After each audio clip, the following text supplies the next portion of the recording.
Hi! இன்னைக்கு என்ன லஞ்சுன்னு பார்த்துடலாமா? இன்னைக்கு வந்து வெஜிடபிள் பிரியாணி தான். பட் அதுக்கு சைட் டிஷ்ஷா நம்ம வீட்ல இருக்கிறது கோஸ் மட்டும்தான்.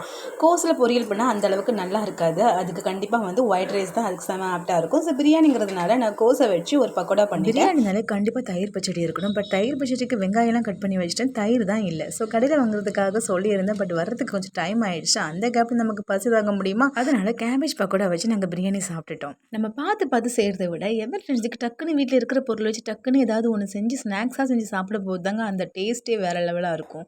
நம்ம பார்த்து இந்த ஸ்நாக்ஸ் தான் பண்ணணும்னு செஞ்சால் கூட சொதப்பிடும். பட் எதிர்பாராமல் ஒரு ஸ்நாக்ஸ் பண்ணால் டேஸ்ட் அள்ளணும். ரொம்பவே இந்த பிரியாணிக்கு இந்த கேபேஜ் பக்கோடா ரொம்ப ரொம்ப டேஸ்டியாக இருந்துச்சு. என்னை பொறுத்த வரைக்கும் வெஜிடபிள் பிரியாணியில் வெஜிடபிள்ஸ் இருக்கோ இல்லையோ கண்டிப்பாக மீல் மேக்கர் இருந்தே ஆகணும். அப்படி கறி சாப்பிட்ட மாதிரியே இருக்கும். அது கறி மாதிரி இருக்கிறதுனால என்னவோ எனக்கு இந்த வெஜிடபிள் பிரியாணி அப்படியே நான்வெஜ் பிரியாணி டேஸ்ட்டில் இருக்கும். இந்த வீடியோ உங்களுக்கு பிடிச்சிருந்துச்சு நம்ம சேனல் சப்ஸ்கிரைப் பண்ணிக்கோங்க. நாளை ஒரு வீடியோ சந்திப்போம். பாய்.